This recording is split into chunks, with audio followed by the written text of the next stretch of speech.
Capital sports के साथ मैं नवीद खोखर। प्रोग्राम में आज बात करेंगे पाकिस्तान और इंग्लैंड के दरमियान पहले टेस्ट मैच के हवाले से और 3 टेस्ट मैचेस की सीरीज़ के पहले टेस्ट मैच में पाकिस्तान की बैटिंग लाइनअप पहली ही इनिंग्स में लड़खड़ा आ गई है। 171 के ऊपर पूरी टीम है जो पवेलियन वापस लौट गई और रॉबिन्सन ने 5 खिलाड़ियों को आउट किया। जोश ने भी 5 विकेट्स हासिल किए। पाकिस्तान की जो बैटिंग लाइनअप है वो फ्लॉप क्यों हुई और बैक टू बैक विकेट्स क्यों गिरती रही, आज इस पर बात करेंगे। और इस टेस्ट मैच के अंदर इंग्लैंड की इस वक्त बैटिंग जारी है, इस पर भी बात करेंगे और स्पेशली बात करेंगे 3 मुल्क की सीरीज़ के हवाले से जो इंग्लैंड और श्रीलंका भी पाकिस्तान होगा। और ये सीरीज़ है वो रावलपिंडी और लाहौर में खेली जाएगी। बताया जा रहा है कि सीरीज़ 18 अक्टूबर से 1 नवंबर को खेली जाएगी और ये ओडीआई सीरीज़ में हर टीम के साथ 2 मैचेस खेलेगी। इसी बात भी करेंगे और हमारे साथ मौजूद होंगे अली ताबिश।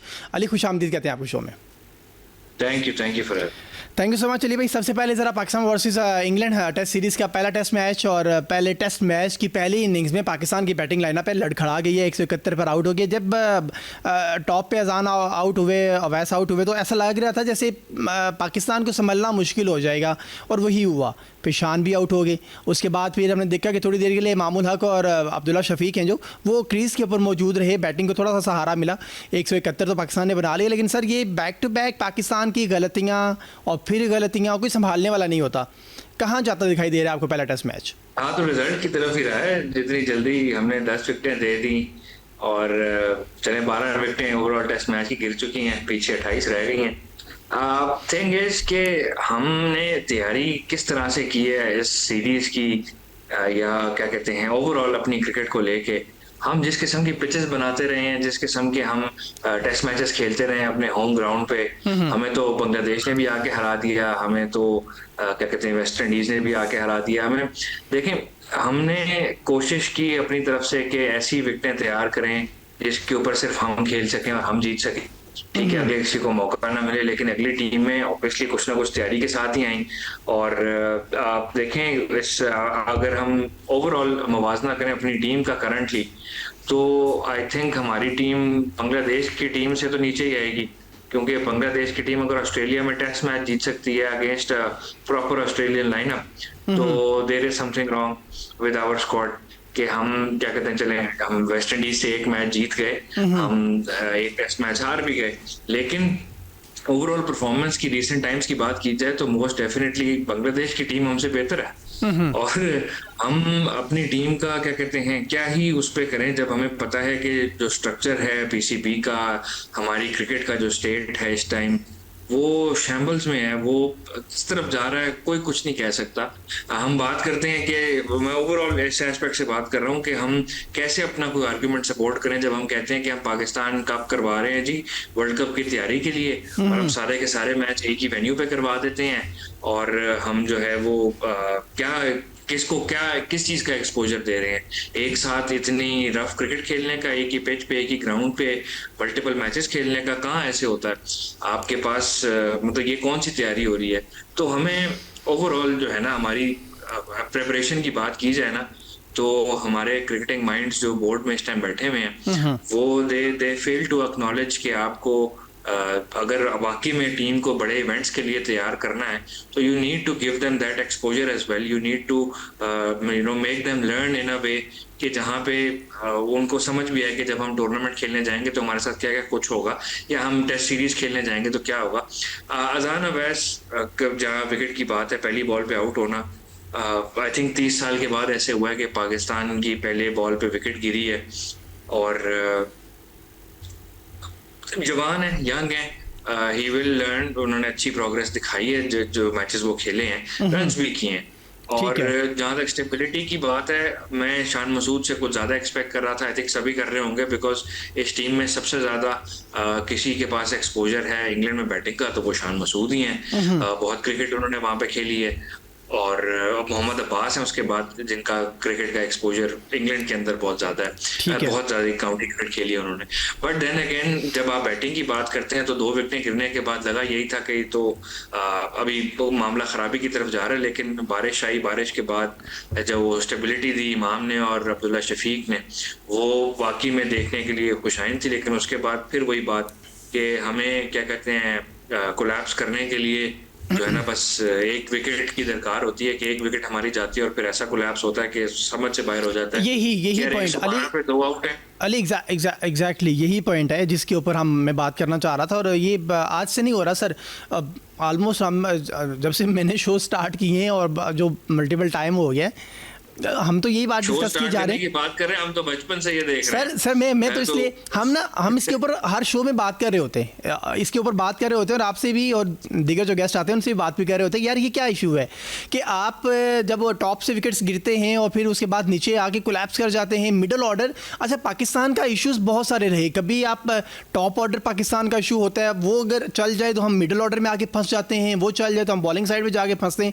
कहीं ना कहीं किसी ना किसी डिपार्टमेंट में किसी ना किसी जगह के ऊपर पाकिस्तान टीम सर्वाइव कर ही रही होती है, सर्वाइवल की जंग लड़ रही होती है।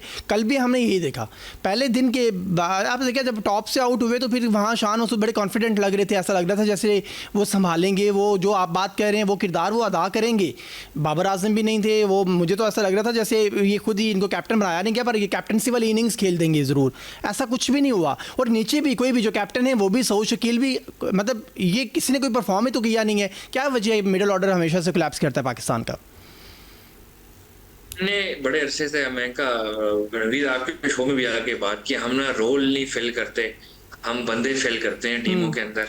जब हमें अब क्या कहते हैं, अब पता है कि हमें नंबर 4 पे 5 पे 6 पे चाहिए बंदे, और हमारे पास ऑप्शन आते सामने सऊद शकील की, सलमान अली आगा की, मोहम्मद रिजवान की, तो ये बंदे इस पोजीशन के लिए हैं तो ठीक।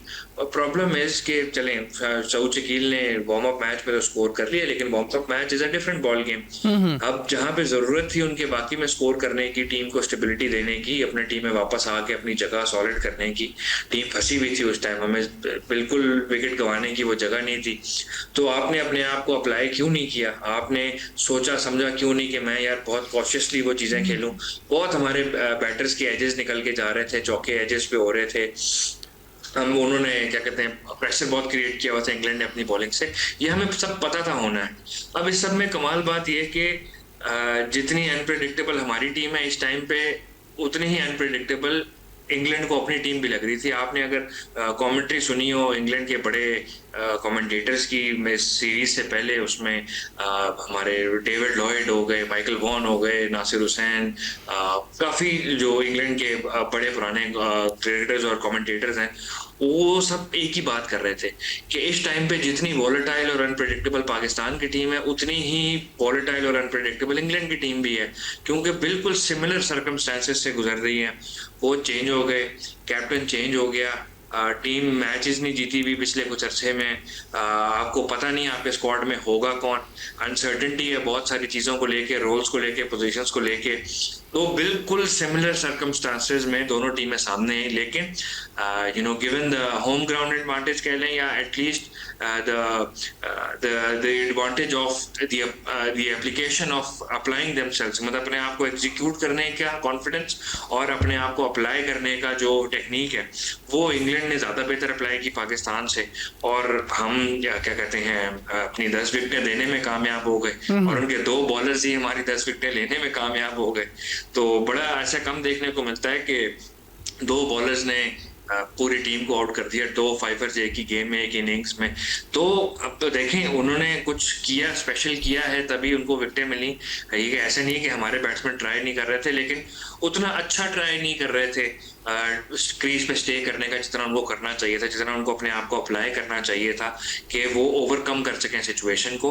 तो सर्कमस्टांसेस आप देख लें, चलें सिमिलर भी हो गए, लेकिन अपने आप को अप्लाई करने का और मेंटली स्ट्रांग होने का मादा ज्यादा इंग्लैंड की टीम ने दिखाया है, इसीलिए वो हमसे ऊपर है इस टाइम। ठीक हो गया सर। क्या कहना चाहेंगे अब्दुल्ला शफीक के हवाले से? अब्दुल्ला शफीक को लाया गया था अगेंस्ट वेस्ट इंडीज़ सीरीज़ के अंदर, टेस्ट सीरीज़ के अंदर, उन्होंने वहाँ पर भी परफॉर्मेंस दी, उन्होंने यहाँ पर भी कोशिश की परफॉर्म करने की, इमाम उल हक उनके साथ लगे रहे। इमाम ने भी पिछली सीरीज़ के अंदर हमने देखा कि एक टेस्ट मैच में उन्होंने परफॉर्मेंस दी। ये 2 खिलाड़ी इस तरह के हैं, इमाम और अब्दुल्ला शफीक, जिनके बारे में हम ज़्यादा आजकल में हम ये ज़रूर बात कर सकते हैं कि अगर ये क्रीज़ के ऊपर मौजूद हों तो चलें कहीं ना कहीं पे विकेट पे स्टे करने की कोशिश करेंगे और विकेट पे स्टे करेंगे, और दिखा भी है हमें रिसेंट पास्ट में। किस तरह से देख रहे हैं आप इनकी बैटिंग को इस इनिंग्स में, बट नेक्स्ट इनिंग्स में? बात आपकी बिल्कुल ठीक है कि हम किसके बारे में, क्योंकि उन्होंने रन किए हैं। अब्दुल्ला शफीक तो आई थिंक पिछला मैच जो हम जीते हैं वेस्ट इंडीज के खिलाफ, उसका सेवियर अब्दुल्ला शफीक ही थे। टीम कोलैप्स वहां पे भी कर गई थी।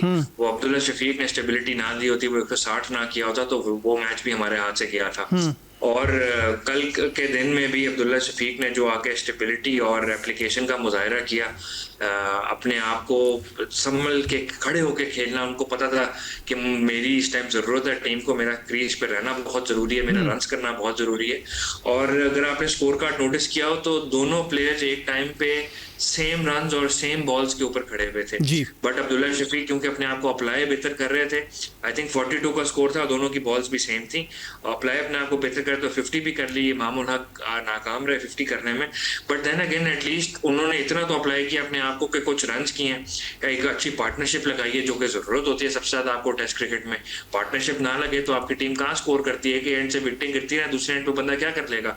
हमने देखा नहीं, बाबर आजम ने बेशक पहले टेस्ट मैच में वेस्ट इंडीज के खिलाफ 50 कर ली, बाकी पूरी टीम ने 50 कंबाइंड 50 भी ना कर सकी। 100 पे ऑल टीम हमारी आउट हो गई, हम मैच हार गए। तो एक एंड से बैटिंग नहीं होती, पार्टनरशिप्स चाहिए होती हैं आपको स्टेबिलिटी चाहिए होती है, जो कि हमारी टीम कल बहुत बुरी तरह से फेल करने में, प्रोवाइड करने में फेल रही। और वो जो क्या कहते हैं, हमारी अपने इन प्लेयर से मतलब क्या एक्सपेक्टेंसी थी, जो हमसे तवक्को कर रहे थे, उस पे शायद कोई भी पूरा नहीं उतर पाया। जिसका अगर थोड़ा बहुत चले, इमामुल हक उतर गए, थोड़ा बहुत अब्दुल्ला शफीक उतर गए, बट स्पेशली सलमान अली आगा से इतने क्लच प्लेयर वो रहे हैं पाकिस्तान के लिए। बड़ी जबरदस्त उन्होंने इनिंग्स खेली है उस नंबर पे, टेल के साथ बैटिंग करके, ठीक है, बहुत जबरदस्त उन्होंने रन किए हैं पाकिस्तान के लिए। बड़ी मुश्किलात से निकाला है पाकिस्तानी टीम को जब फंसी होती थी, लेकिन गिवन द रिस्पॉन्सिबिलिटी। कमाल बात ये थी कि मैं पढ़ रहा था कि सलमान अली आगा ने रेड बॉल क्रिकेट में कभी कैप्टनसी की ही नहीं। और हमने बहुत दफा देखा है ऐसे कि बहुत टीमों में जब रेगुलर कैप्टन, अगर आपका अपॉइंटेड कैप्टन मिसिंग हो, तो आप सीनियर खिलाड़ी को बना देते हो कप्तान, जिसका एक्सपीरियंस तो हो। हमने देखा है स्टीव स्मिथ जब जो भी स्कैंडल हुआ था उनका, उसके बाद टीम से निकल गए थे, वापस आए, बड़े स्ट्रांगली उन्होंने रन किए, और फिर जब उनके रेगुलर कैप्टन कभी पैट कमिंस मिसिंग थे, ठीक है, जो भी मिसिंग थे, उनकी गैर मौजूदगी में उन्होंने कप्तानी की, इवन के वनडे और T20 में भी। तो टेस्ट क्रिकेट की कप्तानी उन्होंने स्टीव स्मिथ को दी। उनको पता था कि यार नहीं है बेशक क्या कहते हैं हमारा रेगुलर कैप्टन अवेलेबल, तो एक बंदा है जिसने काम अच्छे से किया हुआ है, जिसने रन्स भी किए हैं, परफॉर्मेंस भी अच्छी है।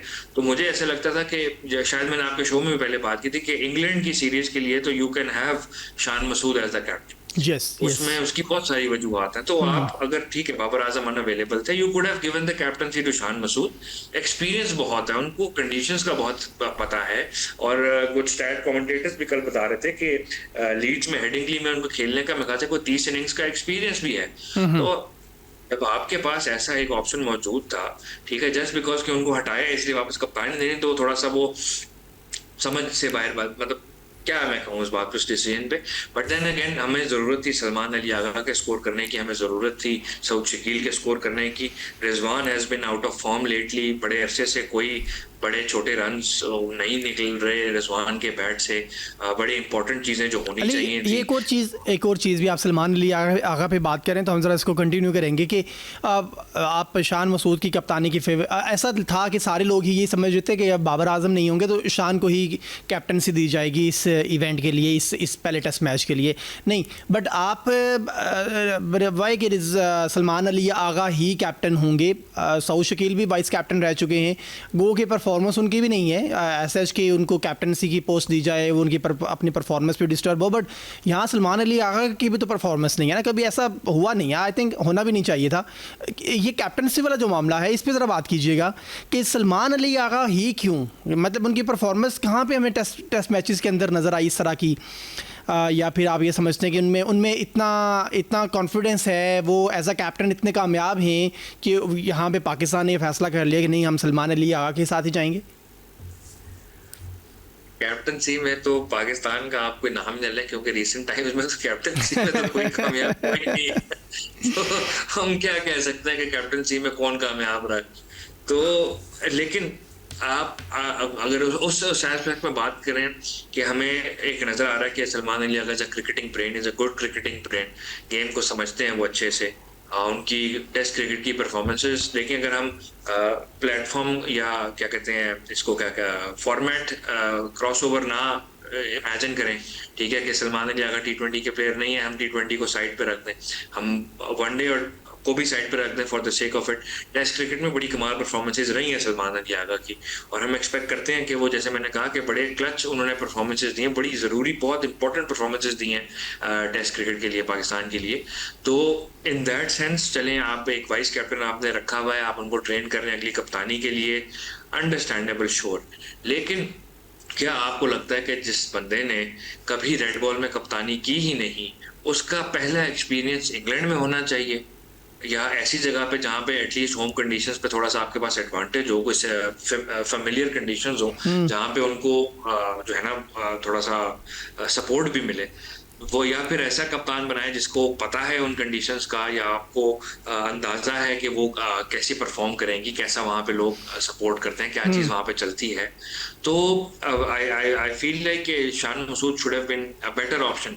और वो आई थिंक वो मैंने तो, हमने सबने देखा है कि बेशक कि कप्तानी बीच में उन्होंने बहुत अच्छी की भी है, लेकिन उनकी इंडिविजुअल परफॉर्मेंसेस बहुत अच्छी रही हैं विद द बैट जब वो कप्तान थे। बेशक पाकिस्तान टेस्ट मैचेस हारा है, लेकिन उन्होंने तो हारने वाले टेस्ट मैच में भी 100 किया था, जिसकी वजह से काफी फेस सेविंग हुई थी हमारी, वरना वो मैच क्लोज भी ना होता, हम मजीद बुरी तरीके से हार जाते वेस्ट इंडीज वाला।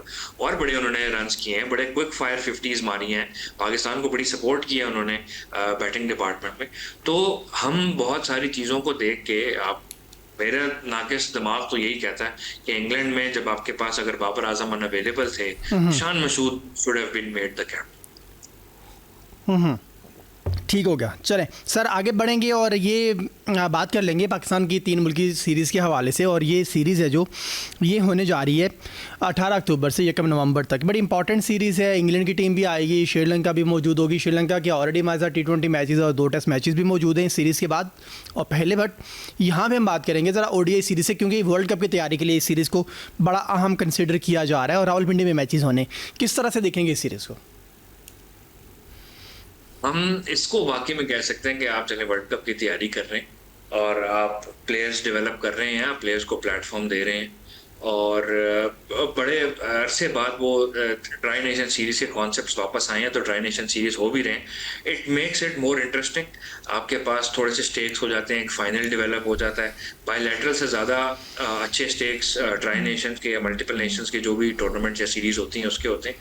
तो इट इज़ बेटर, क्या कहते हैं, क्रिकेट का कंपटीशन थोड़ा सा बढ़ाना है हमने, स्पेशली कि जिन हम नेशंस के साथ ज़्यादा खेलते हैं, वो तो हमें आदत भी होगी काफ़ी उनके साथ खेलने की, लेकिन अपनी क्रिकेट को इम्प्रूव करने के लिए we need more comparative cricket. हमें चाहिए कि हम ऐसी क्या कहते हैं गेम डेवलप करें अपने क्या कहते हैं लोकल कल्चर के अंदर, कि बहुत शदीद कंपटीशन हो।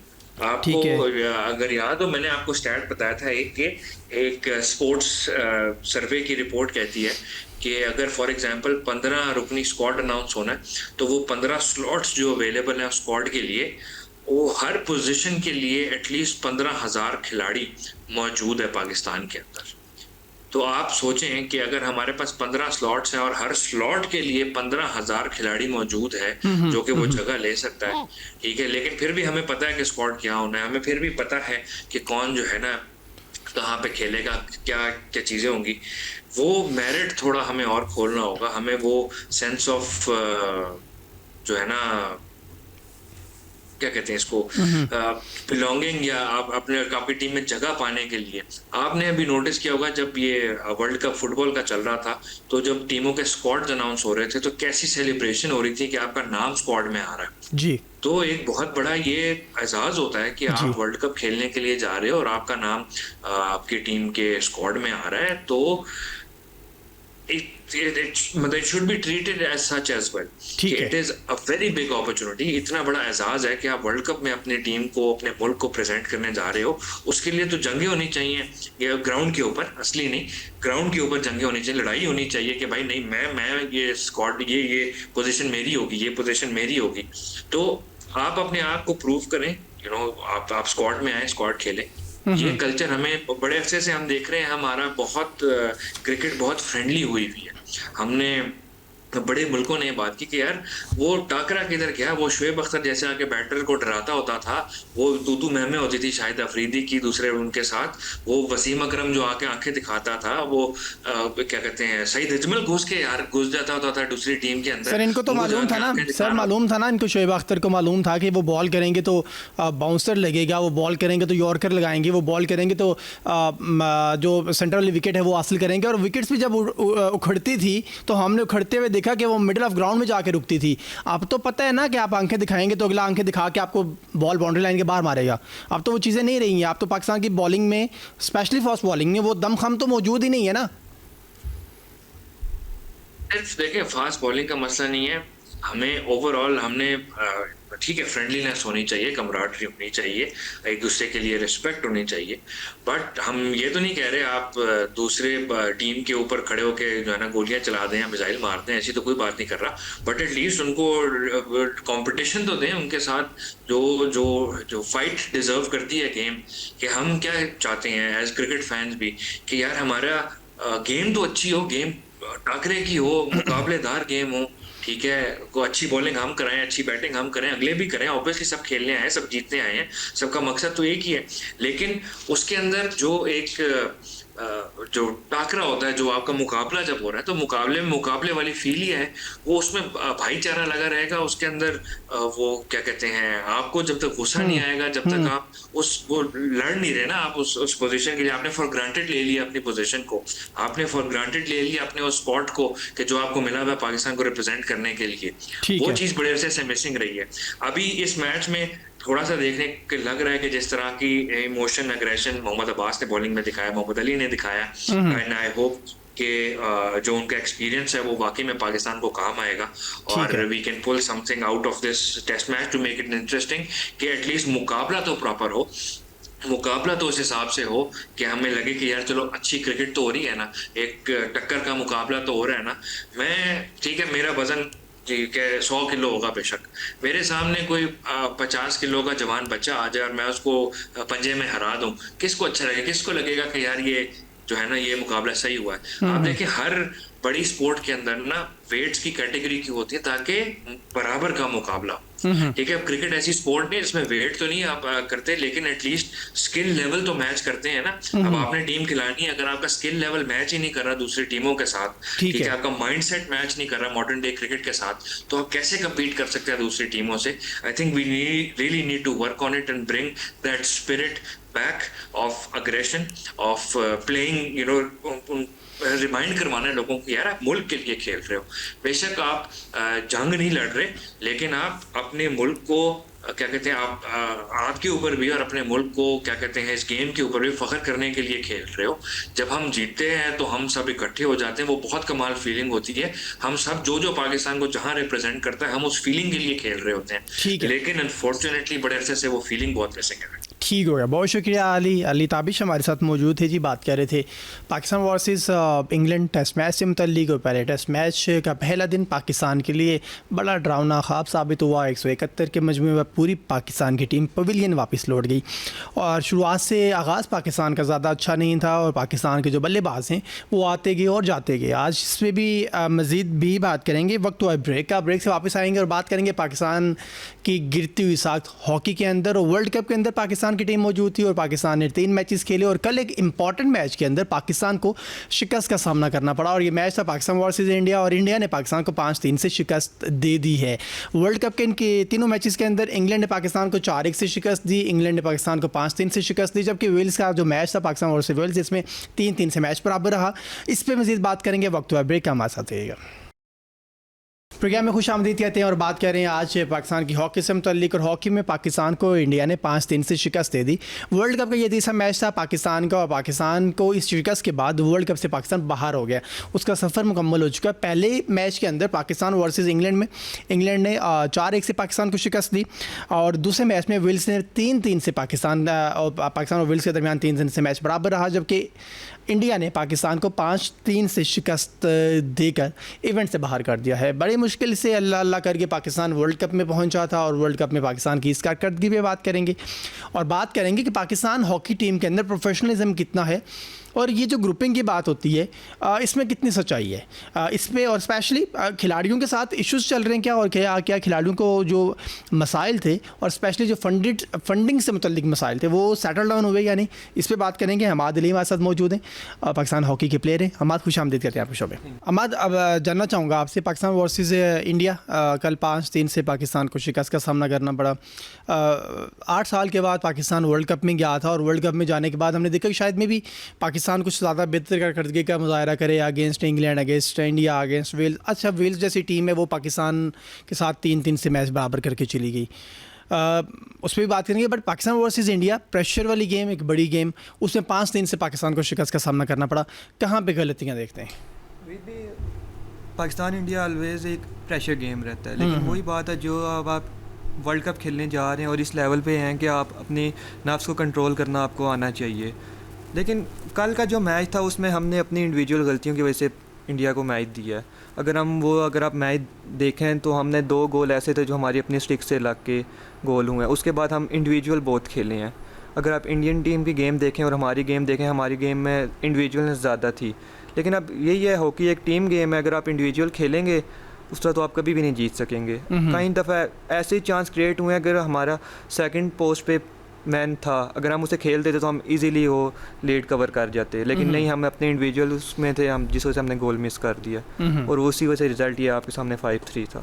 ठीक है अमाद, ये एक तो स्किल्स के मसाइल हमने पाकिस्तान टीम के अंदर बहुत ज़्यादा देखे, नंबर 1, बट फिटनेस के मसाइल भी पाकिस्तान में बहुत ज़्यादा थे। वर्ल्ड कप खेलने वाली टीम के इतने फिटनेस मसाइल, आप समझते हैं कि इतने मसाइल के साथ और स्पेशली फ़िटनेस के मसाइल के साथ आप कोई मैच इवेंट में जीत सकते थे? नहीं, फ़िटनेस पे तो कोई कंप्रोमाइज़ नहीं है। जब तक आपकी फ़िटनेस प्रॉपर उस लेवल की नहीं होगी, एक वर्ल्ड कप लेवल की, तो आप कभी भी नहीं जीत सकेंगे। लेकिन अभी जो रिसेंटली कोचिंग स्टाफ आया, सारा कुछ आया, अभी कुछ चीज़ें बेहतर होना स्टार्ट हुई हैं, लेकिन उसके लिए आपको टाइम चाहिए होगा। आप ये कहें कि एकदम से सारा कुछ ठीक हो जाए तो वो नहीं हो सकता, उसके लिए भी हमें काफ़ी टाइम लगेगा। क्या टाइम लगेगा? मुझे बताइएगा, पाकिस्तान ने प्रैक्टिस की थी, और प्रैक्टिस में पाकिस्तान ने कोरिया की टीम को पाकिस्तान में बुलाया था, और 4 मैचेस की एक टेस्ट सीरीज़ खेली थी, और वो 3 मैचेस तो पाकिस्तान नेशनल टीम खेली है, और एक पाकिस्तान के अंडर 21 रैंकिंग है वो उनके साथ मैच हुआ था, और पाकिस्तान ने सीरीज़ जीत ली थी। हम बड़े एक्साइटेड थे, पाकिस्तान ने सीरीज़ जीत ली, बट वो रैंकिंग में नंबर 23 की टीम थी, पाकिस्तान नंबर 12 के ऊपर खेल रहा था। आप नहीं समझते कि ये प्रैक्टिस ही आप गलत टीम से हुई है? नोट मैचेस होने चाहिए, कोई भी टीम आए उनके साथ ज़रूर मैच खेलें, बट वर्ल्ड कप की प्रैक्टिस आपको किसी अच्छे रैंकिंग की टीम के साथ हो करनी चाहिए थी।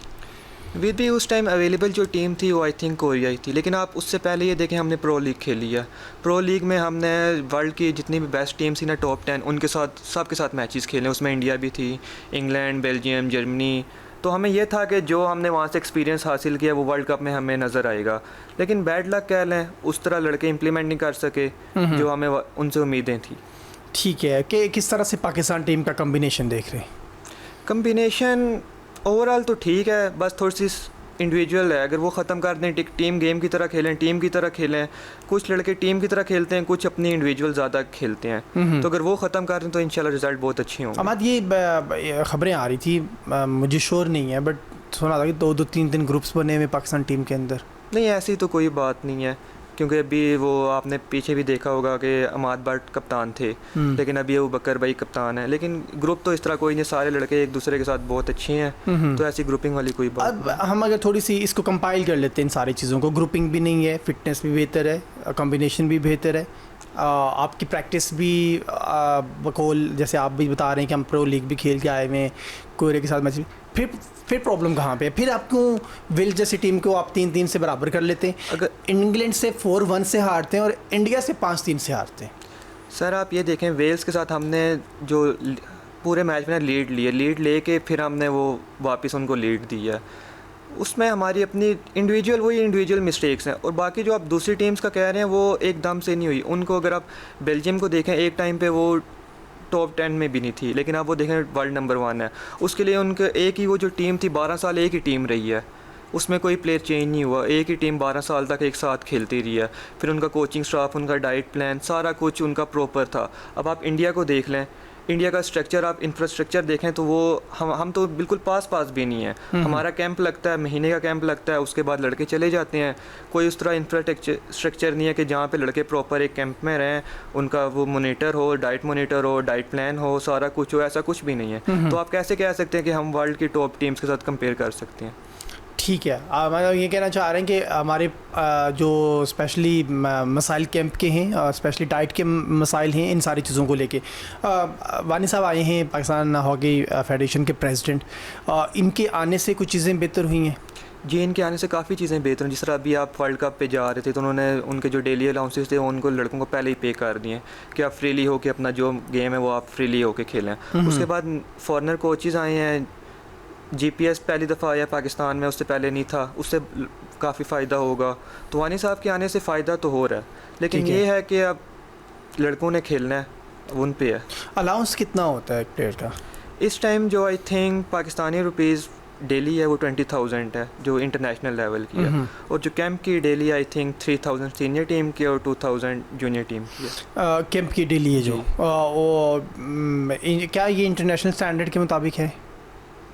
ये ट्रेनिंग तो उस तरह करते हैं, लेकिन डाइट प्लान जितना इनके पास वसाइल हैं, जो कुछ है उस तरह तो कर रहे हैं, लेकिन उस इंटरनेशनल स्टैंडर्ड की तरह तो नहीं है। ओके, ये जो डेली होती है प्लेयर्स की, ये इनकी पॉकेट मनी होती है क्या? इनको ये जो खाना या इनकी डाइट जो होती है सारी, वो इसी में से करना पड़ता है या फिर वो अलग से? नहीं, वो अलग से होता है। डाइट वगैरह सारा कुछ ये PSB और फेडरेशन करती है। जो इनकी ये डेली होती है ये इनको कैंप के एंड पे मिल जाती है। कैंप के एंड पे मिल रही है। इससे पहले ये इस वक्त जो टीम पाकिस्तान की मौजूद है वर्ल्ड कप के अंदर, वर्ल्ड कप से आउट हो गई है, उस टीम में किसी भी प्लेयर्स के साथ अभी कोई पुराने मसाइल का शिकार है फंडिंग को लेके स्पेशली?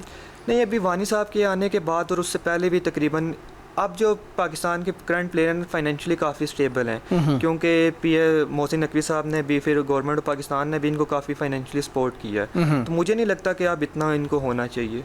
ठीक है जी सर, क्या स्टेप क्या लेने होंगे आपको? वर्ल्ड कप तो चलें आपका निकल गया, आप उसे नहीं कैच कर सके, कोई एक मैच भी आप कैच नहीं कर सके प्रॉपर्ली, क्या करना होगा पाकिस्तान हॉकी टीम को और स्पेशली प्लेयर्स को स्टेबल करने के लिए?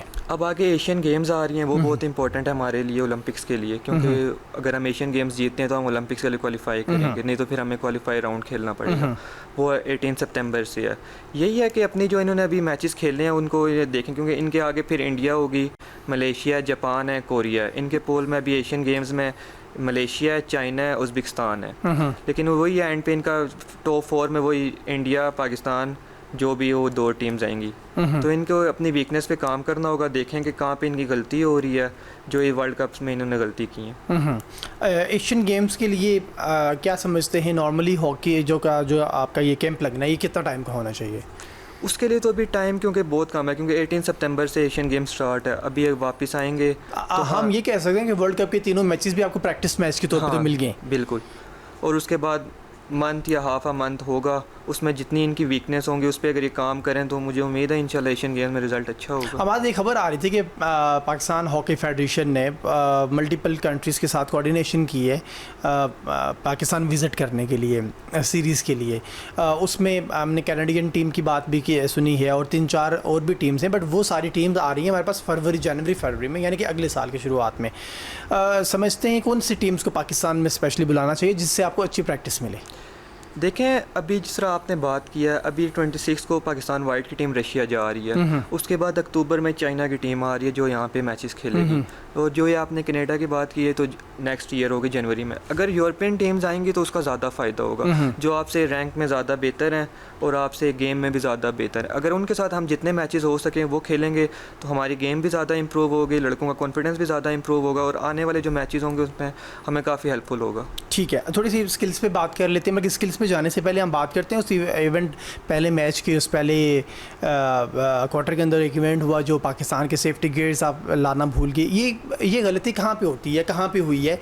आप नहीं समझते कि इतना बड़ा इवेंट, इतना बड़ा मैच और पाकिस्तान 8 साल के लिए और उसका, और फिर उसमें आप बुनियादी चीज़ें ही लेके जाना भूल गए वहाँ पे, ये किसकी मिस्टेक थी? ये ओवरऑल आप अगर देखें तो एक ओवरऑल टीम मिस्टेक है, क्योंकि इसमें आप किसी को इंडिविजुअल ब्लेम नहीं कर सकते, क्योंकि ये आप कीपर का भी नहीं होता। अगर जो लड़के चेंज पे हैं, कोचिंग स्टाफ है, अगर कीपर को नहीं पता चला, बाकी प्लेयर्स भी तो थे ना। ये कैरी कौन करता है ग्राउंड तक? ये जो लड़के चेंज पे होते हैं, जो साथ कोचिंग स्टाफ टीम खुद करती है। हाँ, टीम खुद कैरी करती है। इसके लिए कोई एक्स्ट्रा लोग तो नहीं चाहिए होते? एक्स्ट्रा कोई नहीं होता। इट्स मीन कि ये सबसे पहली जिम्मेदारी को जो कीपर हैं उनकी, और उसके बाद सारी टीम, क्योंकि कीपर पोल में होता है, उसने देखना होता है कि मेरा सारा सामान है। उसके बाद फिर जो टीम जा रही है अंदर, उसने भी देखना है कि हमारी सारी चीज़ें पूरी हैं। ठीक है। और बड़ा, क्योंकि एक बड़ा अजीब सा वाक़या ये हुआ और पाकिस्तान की टीम की बड़ी बदनामी हुई। हम ज़रा स्किल्स पे बात कर लेते हैं। पाकिस्तान हॉकी टीम की स्किल्स कितनी बेहतर हुई हैं रिसेंट पास्ट में? सर, इंडिविजुअल स्किल्स हमारी बहुत अच्छी हैं, लेकिन जो एक टीम गेम है ना, हमें वो इम्प्रूव करनी पड़ेगी। उसमें हमारी पासिंग है, रिसीविंग है, हमें गिव एंड गो करना होगा। पासिंग रिसीविंग बॉल दे के आगे, हमारे प्लेयर्स बॉल को खुद ज़्यादा रन करते हैं, इवन कि हमें बॉल को ज़्यादा रन करना पड़ेगा। हम बॉल लेके खुद ज़्यादा वो रन करते हैं। हमें, अगर आप बेल्जियम का उस दिन आप मैच देख रहे हो तो आप देखेंगे बेल्जियम ने कोई भी इंडिविजुअल गेम नहीं की, उन्होंने फर्स्ट टाइम पास खेला और सीधा डी में गए हैं। तो हमें भी इस तरह की गेम इंप्लीमेंट करनी पड़ेगी। ठीक है। अच्छा, ये फर्स्ट टाइम पास या फर्स्ट टाइम हिट में मैं, क्योंकि हॉकी इस्लामाबाद से 2008 में खेला हूँ और फेडरल बोर्ड से हम लोग इस हॉकी खेलते थे, हमें हमारे कोच उस वक्त भी बताते थे कि बॉल आए और फर्स्ट टाइम हिट, उस टाइम हिट ज़्यादा चलती थी और आप कर सकते थे। अब तो ज़्यादा पासिस का सिस्टम आ गया हुआ है। बट इसी ने सिर्फ उनका हॉकी स्टेडियम इस्लामाबाद के अंदर हमने ये चीज़ें अपने कोच से सीखी और यही स्किल्स उन्होंने हमें सिखाई। वाई नॉट कि अभी हमने देखा कि इस कोरियन मैचेस में भी हमारे कुछ प्लेयर और स्पेशली अंडर 21 में प्लेयर्स खुद ही बॉल 25 से लेके गोल तक ले जाने की कोशिश करते थे। हम क्यों नहीं इन चीज़ों को आज तक समझ सके कि ये हॉकी ख़त्म हो गई है, ये पहले की हॉकी थी। आपकी हॉकी बहुत तेज़, बहुत फास्ट हो चुकी है। आप अकेले कितने लोगों को डॉज करके वहाँ से वहाँ तक, अब तो बहुत तेज़ हो गया। आपने पास करना है और विदिन 1 और 2 सेकेंड एक पॉइंट से दूसरे पॉइंट तक बॉल पहुंच जाती है। ऐसे ही बिल्कुल नवीद भी, जब आप खुद बॉल को रन करेंगे ना, उसमें आपका स्टेमिना भी ज़्यादा वेस्ट होगा, आपकी एनर्जी भी ज़्यादा वेस्ट होगी। उसकी बदौलत अगर आप बॉल को ज़्यादा रन कराएंगे, आपकी एनर्जी भी सेव होगी, आपका स्टेमिना भी बचेगा और आपकी गेम भी और इम्प्रूव होगी और आपको और अच्छा लगेगा, देखने वालों को भी अच्छा लगेगा, आपको खुद भी अच्छा लगेगा गेम खेलने में। तो फास्ट हॉकी, ये अब मॉडर्न डे हॉकी है जो, ये हमें इसमें समझने में इश्यूज़ क्यों आ रहे हैं? क्या हमारी बुनियाद है बेसिक से, ग्रास रूट से, जहाँ से हम हॉकी सीखते हैं, क्या वो कोचेज़ हमारे प्लेयर्स के अंदर ये चीज़ इंडक्ट नहीं कर पाते? एशियन स्टाइल में ही आज भी हमारे कोचेज़ या ग्राउंड लेवल के ऊपर हमारी हॉकी खेली जाती है? हमारी ग्रास रूट लेवल पे हॉकी हो ही नहीं रही, क्योंकि आप देखेंगे हमारे स्कूल्स में हॉकी बिल्कुल ख़त्म हो गई है, कॉलेजेस में हॉकी बिल्कुल ख़त्म हो गई है। अंडर 14 और अगर आप इवन अंडर 14, अंडर 20 में देखेंगे ना, डिस्ट्रिक्ट लेवल पे, डिवीज़न लेवल पे, तो उस तरह कोई एक प्रॉपर स्ट्रक्चर नहीं है।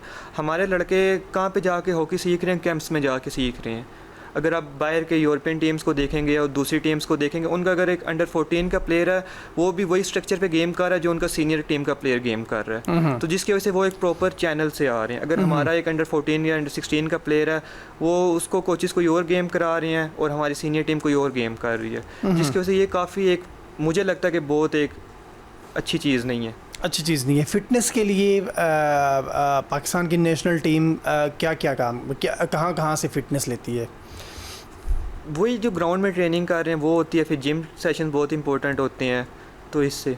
अच्छा, हमारी एक और चीज़ मैंने पाकिस्तान के मैचेस में देखी, हम विंग्स के साथ नहीं खेलते हैं। हम आम तौर पे चीज़ देखिए कि आपका राइट आउट, आपका लेफ़्ट आउट है, जो हमने साइड से बॉल को अंदर ले आने के लिए, और स्पेशली एक साइड स्पेशली हम तो यूज़ ही नहीं करते हैं। आपको नहीं समझते कि अच्छी हॉकी के लिए आपको दोनों विंग्स को यूज़ करना होता है, और वो पाकिस्तान शायद लैग कर रहा है किसी एक विंग पे? उसमें नवीद भी अब ये कोच पे डिपेंड करता है ना, कोच कौन सा प्लान देता है, क्योंकि कोच ने दूसरी टीम को रीड किया होता है, उनके मैचेस देखे होते हैं, वो देखता है कि उनकी वीकनेस किस साइड पे है।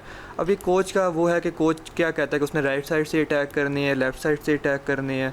बाकी जो आपकी बात है विंग्स वाली, वो बात बिल्कुल ठीक है, लेकिन उसकी बात वही बात है ना, अगर आप इंडिविजुअल खेलेंगे तो आप विंग्स को कैसे यूज़ करेंगे? अगर आप मिसाल की तरह मेरे पास बॉल है सेंटर लाइन के पास और मेरे दोनों विंग्स ओपन है, लेकिन मैं अगर खुद कहूँगा कि मैं बॉल खुद लेके जाऊँगा, तो मैं विंग्स को कैसे यूज़ करूँगा?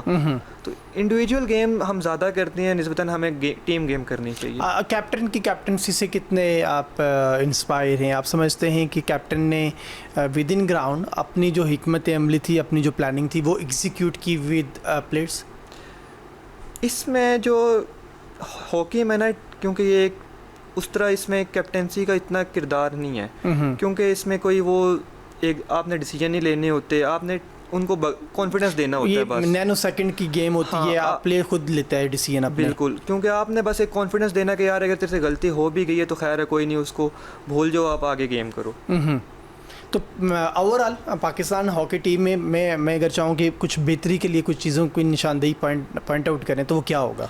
उसमें यही है कि इन्हें चाहिए कि अपने जितनी वीकनेस है उस पर वो काम करें और ग्रास रूट लेवल पे जितना हो सकता है उतना काम करें, क्योंकि अब आगे आप देखेंगे आगे और जितनी जॉब्स इनको मिलेंगी ना लड़कों को, उतना फ़ायदा होगा हॉकी के लिए।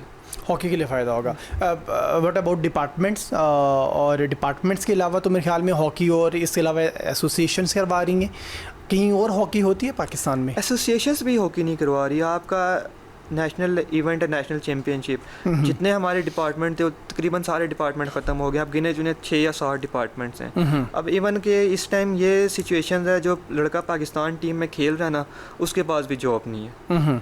तो जब एक लड़के के पास जॉब नहीं होगी, वो सिक्योर नहीं होगा, उसका घर सिक्योर नहीं होगा, तो फ्रीली माइंड से कैसे खेल सकता है? ठीक है, हमारा ये जानना चाहूँगा, अभी तो स्पॉन्सर्स काफ़ी सारे आए हैं, मैंने उनकी शर्ट्स के ऊपर भी देखे हैं स्पॉन्सर्स लगे हुए हैं। मैं कुछ खिलाड़ियों को फॉलो कर रहा था तो उन्होंने भी मल्टीपल एड्स किए हुए हैं और कंपनीज़ के नाम के साथ उन्होंने, तो ऐसा लगता है कि जैसे स्पॉन्सरशिप आना शुरू हुई है पाकिस्तान हॉकी में। वानी साहब के आने के बाद काफ़ी कुछ बेहतर होना स्टार्ट हुआ, स्पॉन्सर्स भी आ रहे हैं, सारा कुछ आ रहा है, लड़के फाइनेंशियल भी ठीक है।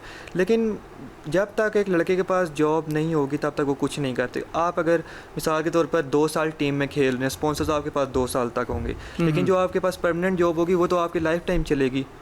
तो उसमें फिर स्पॉन्सर्स तो 2 साल के लिए होंगे, लेकिन जॉब हमेशा के लिए होगी। अहमद, ग्रीन पिच और ट्रफ और ब्लू ट्रफ में गेम प्लेइंग का कोई आपका सुनेरियो बदलता है या सेम ही रहता है? नहीं, सेम ही रहता है, बस कलर डिफरेंट होता है, पिच दोनों सेम ही होती हैं। पिच दोनों सेम होती हैं। आप क्योंकि आम तौर पे जब कहा जाता है कि रात को जब हम क्रिकेट की बात करते हैं तो रेड बॉल के साथ नहीं खेल सकते, वाइट बॉल के साथ खेलना है। आपने टेस्ट मैच अब रेड बॉल के साथ खेलते हैं, दिखने में आम तौर पे बॉल को अब रेड और ब्लू में तो ज़्यादा फ़र्क नहीं आता। नहीं, वो कई दफ़ा ऐसा होता है, मिसाल अगर ब्लू पिच होगी तो येलो बॉल हो जाएगी, ग्रीन पिच पे आप वाइट बॉल यूज़ कर रहे होते हैं, लेकिन ओवरऑल पिच सेम ही होती है। ठीक हो गया। कोई मैसेज देना चाहेंगे पाकिस्तान हॉकी टीम के लिए, बट पाकिस्तान गवर्नमेंट को? मैं पाकिस्तान हॉकी टीम को यही कहूँगा कि जो हो गया आप एशियन गेम से फोकस करें, क्योंकि उसी के साथ हमने ओलंपिक्स में क्वालिफाई करना है। ठीक हो गया, बहुत शुक्रिया जी। अहमद अली हमारे साथ मौजूद थे, पाकिस्तान हॉकी के प्लेयर थे, बात कर रहे थे पाकिस्तान हॉकी से मुतालिक। और पाकिस्तान हॉकी में इंडिया ने पाकिस्तान को 5-3 से शिकस्त देके इवेंट से बाहर कर दिया। वर्ल्ड कप में मजमूई तौर पर 3 मैचेस की बात करें तो पहले मैच के अंदर इंग्लैंड ने पाकिस्तान को 4-1 से शिकस्त दी और वेल्स ने पाकिस्तान को 3-3 से मैच बराबर किया और इंडिया से पाकिस्तान 5-3 से ये मैच हारा है। हॉकी में पाकिस्तान वर्ल्ड कप का सफ़र पाकिस्तान ने 8 साल के बाद शुरू किया था और पहले 3 मैचेस के साथ ही पाकिस्तान बगैर कोई मैच जीते इस इवेंट से बाहर हो गया। हम आपको बता रहे हैं कि पाकिस्तान ने एशियन चैम्पियनशिप में जाना है और इस चैम्पियनशिप के अंदर, इस इवेंट के अंदर पाकिस्तान अगर इसको जीतता है और या किसी पोजीशन पे रहता है तो पाकिस्तान ओलंपिक्स के लिए क्वालिफाई कर जाएगा। ओवरऑल नहीं तो पाकिस्तान को क्वालिफाइंग राउंड खेलना पड़ेगा। आज की शो से अपने होस्ट नवीद खोखर को इजाज़त दें। अल्लाह हाफिज़।